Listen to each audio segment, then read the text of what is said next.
কে যাবে কে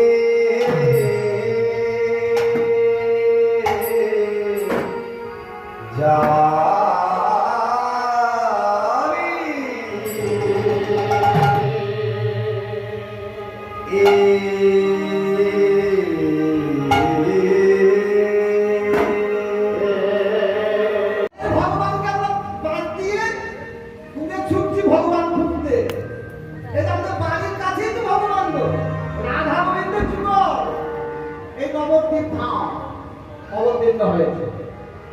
বিদেশিরা এসে গড়াগড়ি দিচ্ছেন, আমাদের বাংলাকে প্রণাম করছে, গড়াগড়ি দিচ্ছেন এসে বিদেশিরা।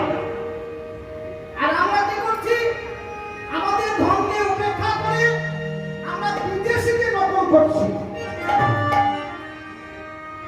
আমাদের বাংলার যে ঐতিহ্য, আমাদের বাংলার যে কালচার, সেটা দিন দিন হারিয়ে যাচ্ছে।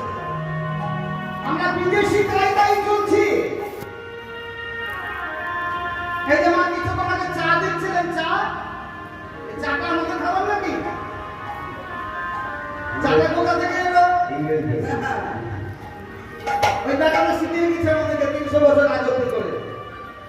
এই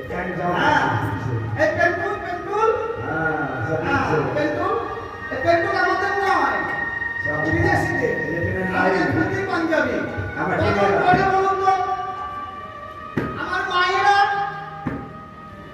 তো কারুর ঠোক শাড়ি পরতে প্রায় ভুলে গিয়েছে।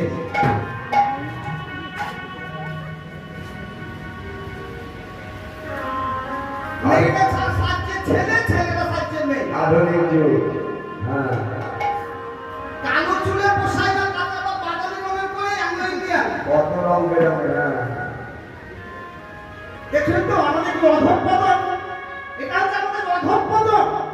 আর বিদেশিরা এসে তারা সিঁদুর পরতো না, শাঁখা পরতো না, এসে শাঁখা পরছে, সিঁদুর পরছে, মালায় কেনে বলেছে, কাপড় পরতে জানতো না, কাপড় পরছে। বাঙালি স্টাইলের কাপড় পরে তারা বিরাট হরিনাম করছে।